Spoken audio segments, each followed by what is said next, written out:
င်္ဂလာပါနော်မို့ဒီနေ့ပြောချင်တာပေါ့မောင်လေးတွေညီမလေးတွေရောအကိုတွေအမတွေရောမို့တစ်ခုပြောပြချင်ပါတယ်အိမ်အောင်တစ်ခုမှာပေါ့နော်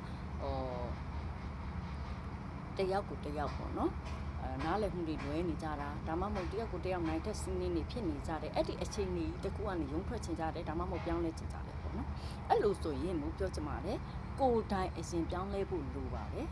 ကိုယ်တိုင်အရင်ဘာကြောင့်ပြောင်းလဲဖို့လိုလဲဆိုရင်လူဆိုတဲ့သဘောတရားကသူ့ကိုနေ့တိုင်းကိုကစေတနာရှိလို့ခလေးတစ်ယောက်ကိုပေါ့နော်ကိုကတနာလို့ဆိုမဟုတ်ဘူးတရားအမြဲတမ်းပေး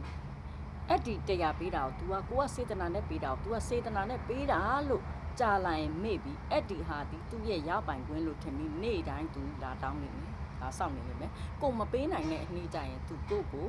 အထင်လွဲလိမ့်မယ်နော်ဒါကြောင့်မို့ပြောချင်တာအဲ့ဒီဥပမာအတိုင်းပဲကိုနိုင်ထက်စီးနင်းလုပ်တဲ့အနိုင်ကျင့်နေတဲ့ယောက်ျားကိုရထားအဲ့ဒီယောက်ျားဘာကြောင့်နေ့တိုင်းအဲ့လိုလုပ်တာလဲကိုတီးခံနေလို့ကိုသူ့ကိုတုတ်ပြန်မှုဟာသူထင်ထားတယ်လို့မဟုတ်လို့သူ့ကို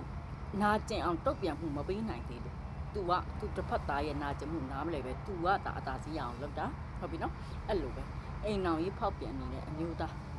သူဘာကြောင့်ဖောက်ပြန်နေရလဲကိုကသူ့ကိုတီးခံပြီးပေါင်းနေလို့ကိုကသူ့ကိုမပြတ်နိုင်လို့ခလေးကြောင့်ပတ်ဝန်းကျင်ကြောင့်ဆိုပြီးကိုသူ့ကို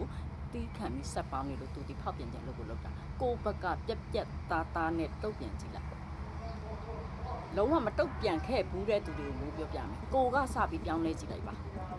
တော်တစ်ဖက်လူရဲ့ပြောင်းလဲမှုကိုတွေ့လာလိမ့်မယ်အဲ့လိုမှမဟုတ်ပဲကိုကသူဖောက်ပြန်နေအောင်ကြည့်ပြီးနာကျင်ဝမ်းနဲ့နေုံနဲ့တော့သူမပြောင်းလဲဘူးသူကဖောက်ပြန်ပြီးဖောက်ပြန်နေမှာပဲသူမပြောင်းလဲဘူးနော်ဒါညီမလေးတွေမောင်လေးတွေအကုန်လုံးကိုမိုးကပြောပြတာ